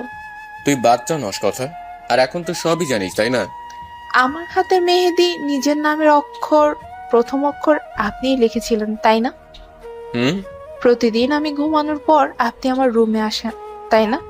হুম আপনাকে কিছু কথা বলি, মন দিয়ে শুনবেন আমার কথাগুলো। কি বলবা বলো। তারপর কথা রূপকে কিছু কথা বলো। সেই সব কথা শুনে রূপ উঠে কথার রুম থেকে চলে গেল। আর কথাও আর অন্য কোনো ব্যাপারে কিছু না ভেবে শুয়ে পড়ল। সে জানে না রূপকে ওই কথাগুলো বলা তার ঠিক ছিল কিনা, কিন্তু এর শেষটা কথাও দেখতে চায়। এসব আকাশ পাতাল চিন্তা ভাবনা করতে করতে কথা আবারও ঘুমিয়ে গেল। পরদিন সকাল থেকে সব দিনের মতোই আবার সবকিছুই স্বাভাবিক নিয়মে চলতে লাগলো। সকালে উঠে আমরা ব্রেকফাস্ট করে রেডি হতে লাগলাম। আমি, রূপ ভাইয়া আর আরুষি এখন যাব, বাকিরা একটু পরে যাবে। আজকে আমি আর আরুষি ম্যাচিং গাউন পরবো। আজকে দুজন ঠিক একভাবে সেজেছি। তৈরি হয়ে আমরা বের হয়ে গেলাম বাসা থেকে। রিয়াদের বাসায় গিয়ে দেখি রিয়াজ ভাইয়ার মোটামুটি যারা প্রথমে যাবে তারা সবাই তৈরি হয়ে আছে। আমাদের পরপরই আকাশ আসলো। তারপর সবাই রায়হান ভাইয়াদের বাসার উদ্দেশ্যে যেতে লাগলাম। রায়হান ভাইয়ার বাবা আর ভাইয়েরা আমাদের জন্য গেটের কাছে দাঁড়িয়েছিল। আমরা ভেতরে ঢুকতে রিয়া দৌড়ে এসে প্রথমে রিয়াজ ভাইয়াকে জড়িয়ে ধরে, তারপর আমাদের দিকে এগিয়ে আসে। রিয়াকে কান্না করতে দেখে আকাশ বলে, রিউ, সে কালকে থেকে কান্না শুরু করেছিস। তোর জন্য তো দেখি এখন রায়ান ভাইয়ের টিস্যুর ফ্যাক্টরি লাগাতে হবে। ওকে জ্বালাচ্ছিস কেন আকাশ? না, তোরা চিন্তা কর, ওর চোখের পানির বন্যায় সবকিছু ভিজে যাচ্ছে, তখন কি অবস্থা হবে ভাব একবার। আকাশের কথায় সবাই হেসে দেয়। এমন সময় রূপের ফোনে একজনের কল আসে। কল রিসিভ করে সে বলতে লাগলো, কি জানতে পারলি? অপর পাশের ব্যক্তি। ও গ্রেট, আমরা তাহলে অর্ধেক সমাধান পেয়ে গিয়েছি সমস্যার। অপর পাশের ব্যক্তি। আচ্ছা তুই তাহলে দেখ, আর ওকে সাবধানে রাখিস, শুধুমাত্র ও জানে কে আছে সবকিছুর পিছনে। অপর পাশের ব্যক্তি। আচ্ছা আমি আজকে রাতেই রওনা দিব, আর হ্যাঁ সাবধানে থাকিস, কেউ যে কিছু না জানতে পারে, কারণ ওরা সর্বদা সব জায়গায় নজর রাখছে যা আমার মনে হচ্ছে। অপর পাশের ব্যক্তি। কালকেই জানা আছে সবকিছুর পিছনে আসল কালপিটকে। আমার দুজন মানুষের উপর সন্দেহ হচ্ছে। অপর পাশের ব্যক্তি। তুমি যা ভালো বুঝিস কর, আমি এখন ফোন রাখছি। রূপ কল কেটে চলে গেল আবার ভেতরে। এতক্ষণে বাকি সকলে এসে পড়েছে। আজকে বেশি মানুষ হয়নি। যারা কাছের আত্মীয় তারা আর ফ্রেন্ডরা। আজকে আবার রিয়া আর রায়ান ভাইয়া রিয়াদের বাসায় যাবে। অনুষ্ঠান শেষে তাদের যেতে যেতে 7টা বেজে গেল। তারপর আমরাও বাসার দিকে রওনা দিলাম। বাসায় এসে রূপ ভাইয়া তার রুমে চলে গেল। একটু পর আবার ড্রেস চেঞ্জ করে কই যেন চলে গেল। সবাইকে বলে গেল কাজ আছে, এসে সবাইকে জানাবে কাজের কথা। সবাই ভেবে নিল জরুরি কোনো কাজ, তাই কেউ আর সে ব্যাপারে মাথা ঘামালো না। কিন্তু আমার প্রচুর টেনশন হচ্ছিল, বারবার মনে হচ্ছিল খারাপ কিছু হতে যাচ্ছে। এসব ভাবতে ভাবতেই এসে শুয়ে পড়লাম। কিছুক্ষণের মধ্যেই ঘুমিয়ে গেলাম। ভোরবেলা যে একটা স্বপ্ন দেখে আমার ঘুম ভেঙে গেল। উঠে ঘড়ির দিকে তাকিয়ে দেখি 4টা বাজে। স্বপ্ন নিয়ে ভাবতে ভাবতেই ফজরের নামাজ দিয়ে দিল। উঠে উজু করে নামাজ পড়ে নিলাম। তারপর আবার বিছানায় শুয়ে শুয়ে ভাবতে লাগলাম রূপ ভাইয়ার কথা। বাজে স্বপ্নটা আমি রূপ ভাইয়াকে নিয়েই দেখেছি, তাই চিন্তা আরো বেশি হচ্ছে। অনেক ভাবার পর ঠিক করলাম ভাইয়াকে কল দিব, কিন্তু তখন ঘটলো আরেক বিপত্তি। রূপ ভাইয়ার আগের নম্বর আমার কাছে নেই, কারণ আমি ব্লক করে ডিলিট করে দিয়েছিলাম। আর দেশে আসার পর সে নতুন সিম নিয়েছে, কিন্তু সেই নম্বর আমার কাছে নেই। এখন আর কিছু করারও নেই, তাই বসে বসে রূপ ভাইয়ার কথা ভাবতে লাগলাম আর মনে মনে আল্লাহকে বলতে লাগলাম যেন রূপ ভাইয়া ঠিক থাকে। সত্যি আমি এখনো জানি না, কিন্তু আমার মন বলছে রূপ ভাইয়া মিথ্যা বলছে না। কবে যে এই সত্যি মিথ্যের বেড়াজাল থেকে বের হতে পারবে তা আমি জানি না। অন্যদিকে রূপ সকাল 5টায় চট্টগ্রাম এসেছে। এখানে এসে সোজা চলে যায় তার ফ্রেন্ড আদ্রর বাসায়। আদ্র পেশায় একজন পুলিশ অফিসার। কলিং বেল বাজাতেই আদ্র দরজা খুলে দেয়। রূপ আদ্রকে দেখে জড়িয়ে ধরে। আদ্র ও রূপকে জড়িয়ে ধরে। আদ্র বলতে শুরু করে, কেমন আছিস ইয়ার? এই তো ভালোই আছি, তুই বল তোর কি খবর? এই যে চলছে দিনকাল, এটাই অনেক। কেমন আছি সেটা নিজেও জানি না। এখনো ভালোবাসিস তাই না? প্রচুর। কিন্তু আমি ভুল করছিলাম তার সাথে। তাকে একটি ছেলেকে জড়িয়ে ধরতে দেখে আমি অনেক ভুল বুঝে নিলাম। সত্যি মিথ্যা যাচাই না করেই সেদিন মুখে যা এসেছিল তাই বলেছিলাম ওরুকে। আজকে সে দূরে, আজকে আর আফসোস ছাড়া কিছুই করার নেই। কষ্ট লাগে এটা ভেবেই যে মানুষটা আমাকে এত বিশ্বাস করত, তার বিশ্বাসের মূল্য আমি দিতে পারলাম না তাকে বিশ্বাস করে তার মুখ থেকে সবকিছু শুনতে। এই যে ভুল করছি, এখন তার ফল ভোগ করছি। আমার বোন কিন্তু এখনো তোকে ভালোবাসে। নারী, ও আমাকে ভালোবাসে না। আচ্ছা বাদ দে, এখন ভিতরে আয়, ফ্রেশ হয়ে কিছু খেয়ে নে, তারপর যাই আমরা। আচ্ছা। প্রায় ঘন্টাখানেক পর আদ্র আর রূপ বাসা থেকে বের হয়ে গেল। গাড়িতে রূপ ড্রাইভিং করছে আর আদ্র তার পাশের সিটে বসে আছে। আদ্র বলে উঠল, যাই বলিস রূপ, আমি বলবো তুই অনেক লাকি। কিভাবে? এই যে দেখ, যে ছেলেটা তোকে সবসময় ওইসব বাজে পিক পাঠাতো সে চট্টগ্রামেই থাকে, তাই তো এত তাড়াতাড়ি তাকে খুঁজে পেলাম। আমি তো ভেবে রেখেছিলাম 2 দিন অন্তত লাগবে তাকে খুঁজতে, কিন্তু এত জলদি পেয়ে যাব ভাবিনি। আচ্ছা আদ্র, ছেলেটাকে কি তোর চেনা পরিচিত মনে হচ্ছে? না, ছেলেটা আমাদের পরিচিত নয়। কিন্তু কি? আমার যতটুকু মনে আছে, ছেলেটা আমাদের সাথে একসাথে কলেজে পড়তো। নাম কি? মনে নেই ভাই। আর ওই ছেলেকে এত মারার পর ও কিছুই বলেনি। আমি যা বললাম সবটুকু আন্দাজে বললাম। ছেলেটার পরিবার সম্পর্কে কিছু জানিস? আমি ছেলেটার বাবা মা নেই। দুনিয়াতে আপন বলতে শুধু একটা ছোট বোন আছে। এগুলো আমার ভাড়া করা লোকেরা বলছে। আচ্ছা ঠিক আছে, দেখ তোর বলা অ্যাড্রেসে আমরা চলে এসেছি। এখন কি নামবো? জায়গাটা শহর থেকে একটু দূরে, পুরো নিলিবিলি পরিবেশ। রাস্তায় একজনও মানুষও নেই। আদ্র তাকে নিয়ে আসলো একটু পরিত্যক্ত বাসায়। ভেতরে ঢুকে দেখলো 3 জন লোক বসে আছে, আর একটি ছেলেকে মাঝখানে চেয়ারের সাথে বেঁধে রাখা হয়েছে। রূপকে দেখে ছেলেটার মুখে ভয়ের ভাব ফুটে উঠল। রূপও ছেলেটাকে চেনার চেষ্টা করলো। রূপ বলল, শ্যাম, তুমি এসব কিছু করেছো? না ভাই, বিশ্বাস কর, আমি ইচ্ছে করে এসব করিনি, বাধ্য হয়েছিলাম এসব করতে। সেই ছেলেটি অর্থাৎ সিয়াম। মানে কি বলতে চাচ্ছ তুমি? কে তোমাকে বাধ্য করেছিল শ্যাম? আমি বলতে পারবো না এসব কিছু। শ্যাম, ভালোভাবে বলো, আমাদের খারাপ হতে বাধ্য করো না। আমি পারবো না। বাসায় যে তোমার ছোট বোন সিয়াম, সে কিন্তু সম্পূর্ণ একা এখন বাসায়। খারাপ কিছু হয়ে যেতে পারে, কিন্তু সময় লাগবে না। না, ওর কিছু করবা না। আমি বলছি সবকিছু, কিন্তু ওর যেন কিছু না হয়, তাহলে আমি বাঁচতে পারবো না, মরে যাব আমি। তোমার বোনের কোনো ক্ষতি হবে না, তুমি আমার উপর ভরসা করতে পারো। এখন বলো আমাকে সবকিছু। সকাল 9টায় মা ডেকে গিয়েছে ব্রেকফাস্টের জন্য। আমি না বলেছি কিছু ভালো লাগছে না, কেমন অস্থির অস্থির লাগছে। এমন সময় ফোনে একটা মেসেজের নোটিফিকেশন আসলো। মেসেজ ওপেন করে দেখতে পেলাম সেখানে লেখা, কথা আমি রূপ বলছি, জলদি অ্যাড্রেস চলে আয় তুই, সময় খুব কম, অনেক বড় একটা সমস্যা হয়ে গেছে। এই মেসেজটা দেখে আমি জলদি রেডি হয়ে বাসা থেকে বের হয়ে গেলাম। যাবার আগে ওরকে বলে এসেছি রূপ ভাইয়ার কাছে যাচ্ছি, ও যেন বাসায় সবাইকে সামলে নেয়। ভাইয়ার দেওয়ার ঠিকানায় আসতেই কে জানি পেছন থেকে আমার মুখে একটা রুমাল চেপে ধরলো। আমি অজ্ঞান হয়ে পড়ে গেলাম। সাথে সাথে জ্ঞান ফেরার পর নিজেকে একটি সাজানো গোছানো ঘরে আবিষ্কার করলাম। ধীরে ধীরে সবকিছু চিন্তা করতে লাগলাম। ঘড়ির দিকে তাকাতেই দেখি 1টা বাজে। এমন সময় ঘরের দরজা খুলে ভেতরে প্রবেশ করলো একজন মেয়ে আর একজন ছেলে। ভাইয়ার দেওয়ার ঠিকানায় আসতেই কে জানি পেছন থেকে আমার মুখে একটা রুমাল চেপে ধরলো। আমি অজ্ঞান হয়ে পড়ে গেলাম সাথে সাথেই। জ্ঞান ফেরার পর নিজেকে একটি সাজানো গোছানো ঘরে আবিষ্কার করলাম। ধীরে ধীরে সবকিছু চিন্তা করতে লাগলাম। ঘড়ির দিকে তাকাতেই দেখি 1টা বাজে।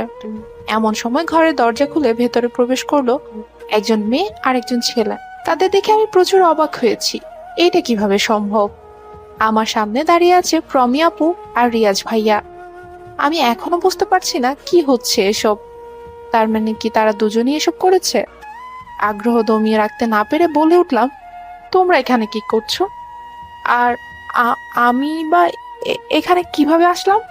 আর রূপ ভাইয়া কোথায়? এত প্রশ্ন একবারে করলেও ফোনটা রেখে কোনটা জবাব দিব বলো তো দেখি। আমি আর কখনো আমার রূপের নাম তোমার মুখে শুনতে চাই না। ভুলেও আর কখনো মুখ দিয়ে রূপের নাম উচ্চারণ করো না, না হলে এর ফল কিন্তু খুব খারাপ হবে। তা তোমার ধারণার বাইরে। ও, তাহলে তোমরা দুজনেই এসব করেছো তাই না? হ্যাঁ, সবকিছু আমরা করেছি। কেন করলে তোমরা এসব? কি লাভ হলো আমাদের দুজনকে আলাদা করে? তোমরা না রূপ ভাইয়ার বেস্ট ফ্রেন্ড? বেস্ট ফ্রেন্ড হয়ে কিভাবে পারলে তার সাথে এমনটা করতে? কিসের বেস্ট ফ্রেন্ড? কোনো সময়ও আমরা বেস্ট ফ্রেন্ড ছিল? ও ছিল শুধু আমার শত্রু। সব সময় সব কিছুতে আমার থেকে এগিয়ে ছিল ও। আমি যা চাইতাম তা ও পেয়ে যেত, কিন্তু এটা তো আমি সবসময় মেনে নেব না। তুমি আমার ভালোবাসা। যেদিন রূপের ফোনে প্রথম তোমার ছবি দেখি ওই দিনই আমার তোমাকে ভালো লেগে যায়। কিন্তু যখন জানতে পারি রূপ তোমাকে ভালোবাসে, তখনই মনে মনে প্রতিজ্ঞা করি তুমি শুধু আমারই হবে। ভালোবেসে না হলেও জোর করে ছিনিয়ে দিব, কিন্তু তাও তুমি শুধু আমারই হবে। আপনার মাথা ঠিক আছে ভাইয়া? কি আবুল তাবুল বলছেন এসব? প্রমি আপু, তুমি সেই মেয়ে না যে আমার সাথে রূপ ভাইয়ার প্রেমিকা সে যে মিথ্যে কথা বলেছিল? আমি জানতাম এমন কিছু করলে তুমি ঠিকই দূরে সরে যাবে আমার আর রূপের লাইফ থেকে। বিদেশ যাবার পর যেদিন রূপের ফোন থেকে কথার কল রিসিভ করা হয়, সেদিন কথা আর প্রমির কথোপকথন। রূপ ভাইয়া, তুমি কেমন আছো? জানো আমি একটু ভালো নেই তোমাকে ছাড়া। তুমি কেন গেলে আমাকে ছেড়ে রূপ ভাইয়া? তুমি কথা, তাই না? জি আমি কথা, কিন্তু আপনি কে? আমি রূপের গার্লফ্রেন্ড। দেখো, তুমি তো জানো রূপ তোমাকে পছন্দ করে না, তাহলে কেন বারবার ওকে ডিস্টার্ব করো বলো তো? ও তোমাকে ভালোবাসে না, এই কথাটা তুমি কেন বুঝতে চাও না? কি কি বা যোগ্যতা আছে তোমার রূপের পাশে দাঁড়ানোর? দেখো, আমি সোজাসুজি ভাবে তোমাকে বলে দিচ্ছি, তুমি আর কখনো রূপকে কল করে বিরক্ত করো না। এই কথা শুনে আর কিছু না ভেবে কল কেটে দিয়ে রূপের নাম্বার ব্লক করে দিয়েছিল। তারপরে এই 5 বছর আর কোনো যোগাযোগই ছিল না ওদের। পেয়েছিলে কি রূপ ভাইয়াকে, যাকে পাওয়ার জন্য এসব করলে? তাচ্ছিল্যের হাসি হেসে বলল কথা। তুমি ওই দিন কথা বলার পর কল লিস্ট থেকে আমি তোমার কল ডিলিট করে দেই। তারপর থেকে তুমি কল করতে না। রূপ যেন ধীরে ধীরে কেমন একটা হয়ে যাচ্ছিল। ওই ঘটনা 2 মাসের মাথায় আমি রূপকে প্রপোজ করি, কিন্তু ও আমাকে ফিরিয়ে দিয়ে বলে দেশে ওর জন্য ওর কথা অপেক্ষা করছে। রূপ তার কথা ছাড়া আর কারো না।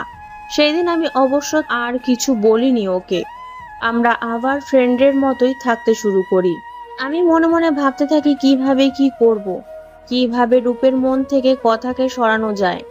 এর মধ্যে আমি আরো একটি কথা জানতে পারি। সেই কথা জানার পর তোমাদের আলাদা করার যেন আমার কাছে আরো সহজ হয়ে ওঠে। প্রমি একদিন জানতে পেরে যায় আমি তোমাকে ভালোবাসি। এটা জানার পর প্রমি আর আমি মিলে তোমাদের আলাদা করার জন্য প্ল্যান বানাতে থাকি। অবশেষে আমরা ঠিক করি তোমাদের মাঝে ভুল বোঝাবুঝি তৈরি করে তোমাদের মতো দূরত্ব তৈরি করব। এতে দেখা যাবে এক পর্যায়ে দুজন দুজনকে ভুল বুঝে যাবে, কেউ আর আসল সত্যি জানতে পারবে না। আর সময় মতো প্রেমী ও রূপের মনে নিজের জায়গা করে নেবে। যেহেতু প্রেমী তোমাকে সেই সব কথা বলে তোমার বিশ্বাস ভেঙে দিয়েছিল, রূপের সম্পর্কে তোমার মনে ভুল ধারণা সৃষ্টি করেছিল, সেহেতু রূপ তোমাকে কোনোভাবে ভুল বুঝলেই আমাদের আর কিছু করতে হবে না। রূপের থেকে শুনেছিলাম তোমার বেস্ট ফ্রেন্ড আকাশের কথা, তোমরা নাকি খুব ক্লোজ ফ্রেন্ড। তাই আমি পরিকল্পনা করি রূপকে বোঝাবো যে তুমি আর আকাশ রিলেশনে আছো। তাই তোমাদের নানা রকম পিক এডিট করে রূপকে পাঠানো হতো। কিন্তু তখন সমস্যা হয় যে পিকগুলো পাঠায় কে। এখান থেকে পাঠালে রূপ আমাকে বা রিয়াজকে সন্দেহ করবে। তাই এখন আমার মনে আসে সিয়ামের কথা, ছেলেটার বাবা মা নেই, অভাবের সংসার, পাশে শুধু একটা ছোট বোন আছে। আমি সিয়ামের সাথে যোগাযোগ করি, জানতে পারি ওর ছোট বোন অনেক অসুস্থ। ডাক্তার জানিয়েছে ওর বোনের চিকিৎসা করতে অনেক টাকা লাগবে। তখন আমি সিয়ামকে বলি আমাকে একটা কাজ করে দিতে হবে। প্রথমে কাজের কথা শুনে সিয়াম রাজি হয়নি। পরে আমি ওকে বোঝাতে থাকি, নানাভাবে ওর বোনের কথা বলে ব্ল্যাকমেল করতে থাকি। অবশেষে ছেলেটা বোনের চিকিৎসা করার টাকার জন্য এ কাজে রাজি হয়। তারপর ও প্রায় তোমাকে আর আকাশকে ফলো করতো। তোমাদের পিক বাজেভাবে এডিট করে রূপকে পাঠাতো। পিক দেখার পরে যে রূপের মনোভাব কি হতো তা আমরা বুঝতাম না। প্রমি চেষ্টা করতে থাকে রূপের মনে নিজের জায়গা করার। সব ঠিকই চলছিল, কিন্তু শ্যাম একটা ভুল করে ফেলে।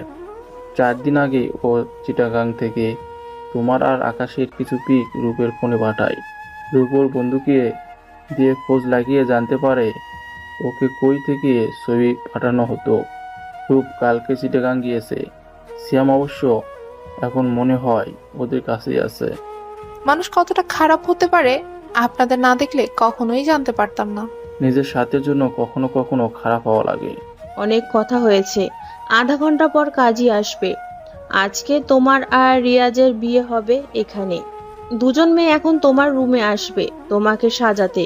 কোনো রকম ঝামেলা করার চেষ্টা করো না, এতে কিন্তু তোমার ক্ষতি হবে। বলে প্রমি আর রিয়াজ রুম থেকে চলে গেল। অন্যদিকে রূপ আর আদ্র মাত্র ঢাকা থেকে পৌঁছালো।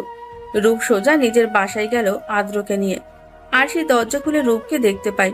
রূপকে উদ্দেশ্য করে বলে ওঠে, ভাইয়া তুমি এখানে, তাহলে কথা কই?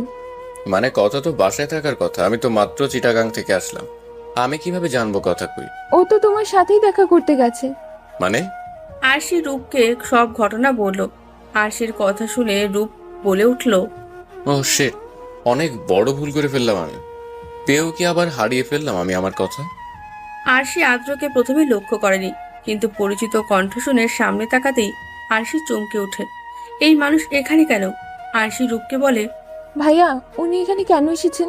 দে গরু, এসব কথা পরেও বলা যাবে, কিন্তু এখন সময় গুরুত্বপূর্ণ কাজ হচ্ছে কথাকে খুঁজে বের করা। আচ্ছা অরু, তুই কি জানিস কথা কোথায় গিয়েছে? মানে ওরা ওকে কোন জায়গায় অ্যাড্রেস দিয়েছিল? না, এটা তো আমাকে বলেনি। মেসেজ পাওয়া মাত্রই তাড়াহুড়ো করতে করতে ও বের হয়ে গেল। রূপ, ইয়াস আর পৌমের ফোন নাম্বার দে আমাকে। ওদের ফোন নম্বর দিয়ে কি হবে? কথাকে যে ওরা কিডন্যাপ করছে এতে কোনো সন্দেহ নেই। দেখি ওদের লোকেশন হ্যাক করা যায় নাকি। তারপর রূপ আদ্রকে রিয়াজ আর প্রমির নম্বর দিল। কিছুক্ষণের মধ্যেই আদ্র খবর পেল রিয়াজের লোকেশন হ্যাল করা গেছে। ওরা এখন মিরপুর আছে। আদ্র রূপকে গিয়ে বলল, রূপ, আমাদের তাড়াতাড়ি বের হতে হবে, ওদের অ্যাড্রেস পাওয়া গেছে।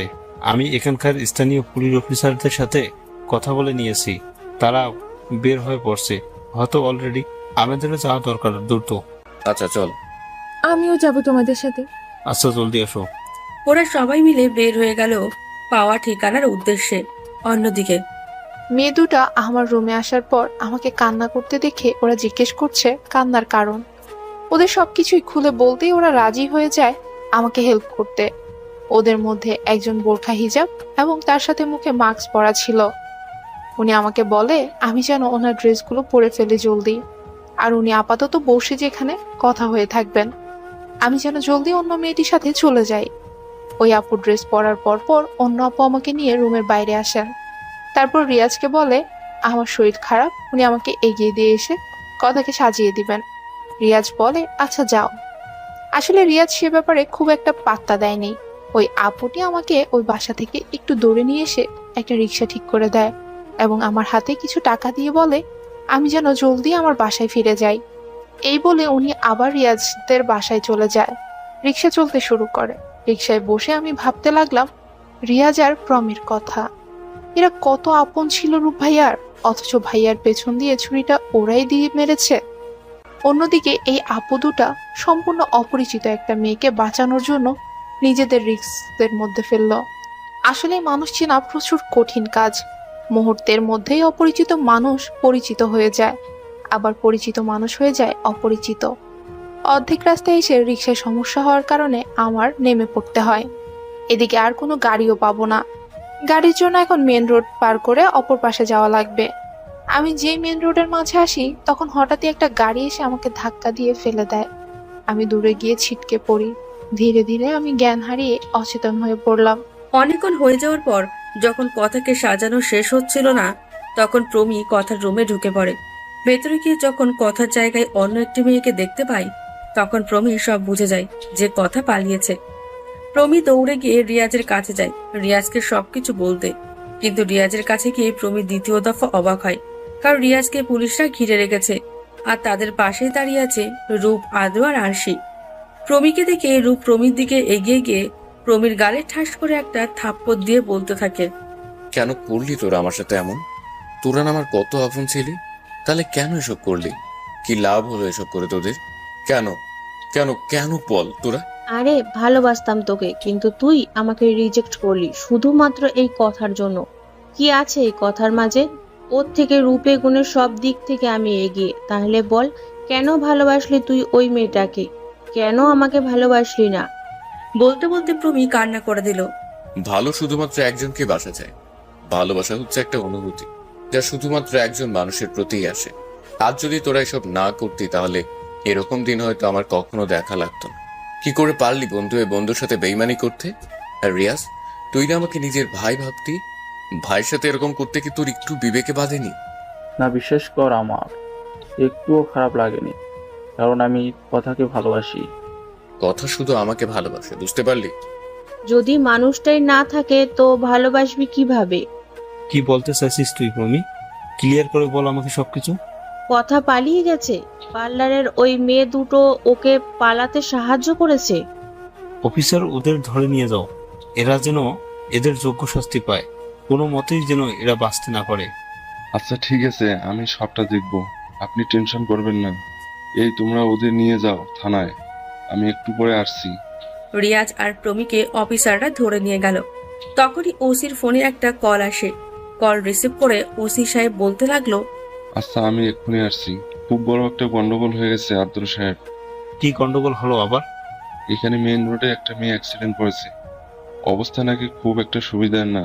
আমার মনে হচ্ছে ওটা হয়তো কথা, কারণ আব্দুল সাহেব আমাকে কথার যেই ছবি দিয়েছিল, মাত্র কল করা লোকটিও অনেকটা সেই রকমই বলেছে, অ্যাক্সিডেন্ট করা মেয়ের কথা।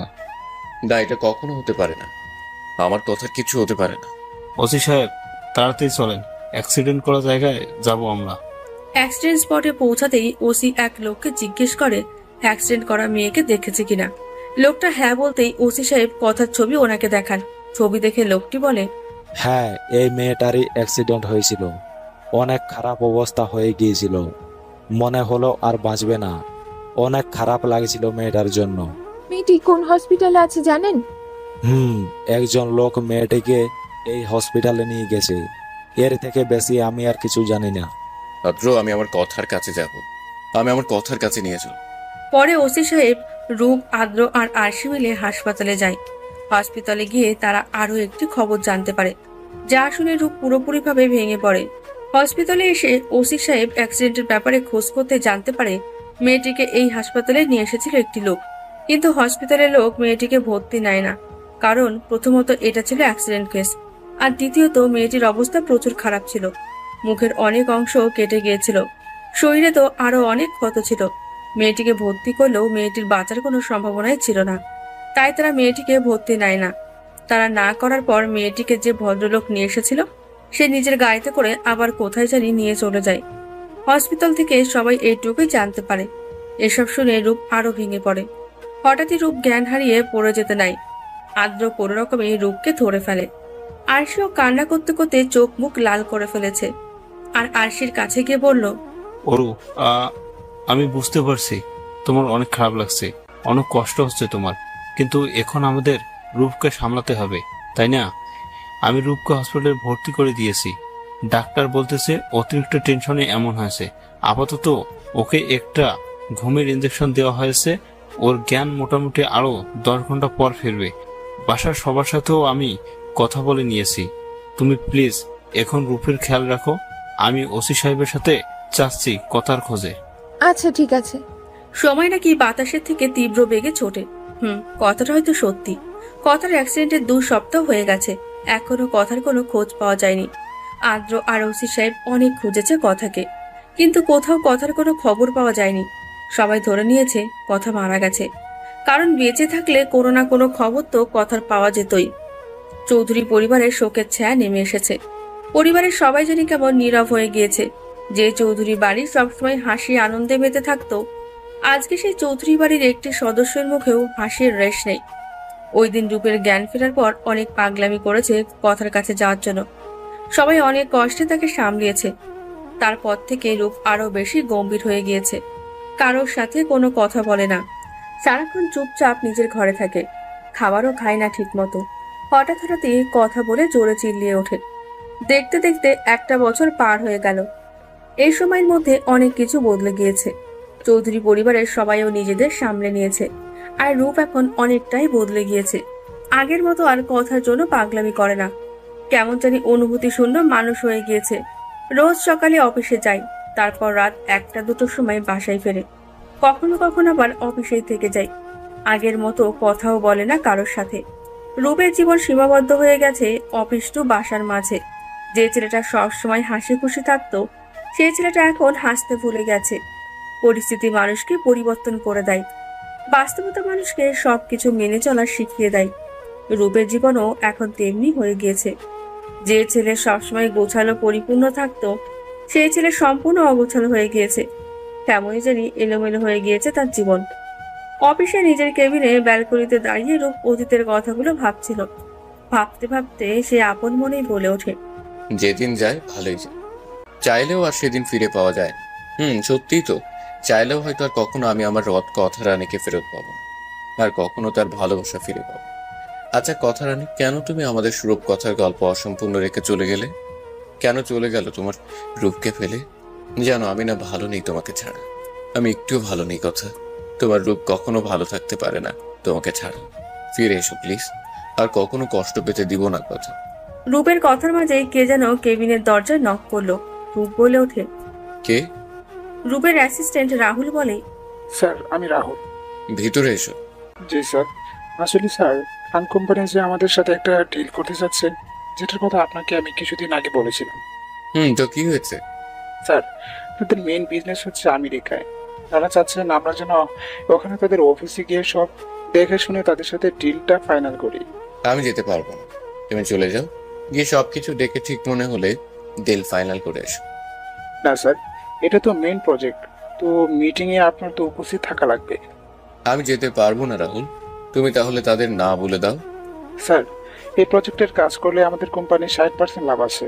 এই ডিলটা হাতছাড়া করলে খুব বড় একটা লস হয়ে যাবে। একবার ভেবে দেখেন, 2 দিনের ব্যাপার, যদি যেতে পারেন তো আমাদের লাভ। রূপ কিছুক্ষণ চুপ থেকে ভেবে নিল, তারপর বলে ওঠে, আচ্ছা ঠিক আছে, আমি যাব, তুমি তাদের বলো আমরা আসবো। জি স্যার। আপনারা জিজ্ঞেস করছিল কবে যাবেন আর মিটিং এর ডেট কবে দিবে। আজকে তো 18 তারিখ, তুমি তাদের বলো আমরা কাল আসবো। তারপর দিন তাদের সবকিছু দেখে শুনে 21 তারিখে মিটিং করে সবকিছু ফাইনাল করবো। আচ্ছা স্যার, ঠিক আছে। আর রাহুল তুমি কালকে 2টো টিকিট কেটে ফেলো, পরে এসে আমাকে টাইম বলে দিও। ওকে স্যার বলে রাহুল চলে গেল। অন্যদিকে রূপ অফিস থেকে বেরিয়ে গাড়িতে গিয়ে বসলো বাসায় আসার জন্য। কালকে যেহেতু যাবে, তো আজকে বাসায় গিয়ে সবকিছু গুছিয়ে নিতে হবে। কিন্তু মাস আগেই আমান চৌধুরী আর আরাব চৌধুরী অফিসের সব দায়িত্ব রূপকে বুঝিয়ে দিয়েছে। তারা এখন বাসায় থাকে, পুরো অফিসের দায়িত্ব এখন রূপের ওপর। এটা অবশ্য তারা এই জন্যই করেছিল যাতে রূপ অন্তত কাজে ব্যস্ত থাকে আর সবকিছু থেকে একটু দূরে থাকে। কারণ বাসার সব মানুষ জানে রূপ কথাকে কত ভালোবাসে, সে ছোটবেলা থেকেই। বাসায় আসার পর ড্রাইভার গাড়ি থামাতেই রূপ গাড়ি থেকে নেমে এসে বাসার ভেতরে চলে আসলো। রূপকে এ সময় বাসায় থেকে নীলা চৌধুরী বলল, বাবা তুই ঠিক আছিস? জি ছোট আম্মু। হঠাৎ এই সময় বাসায় তুই কি মনে করে?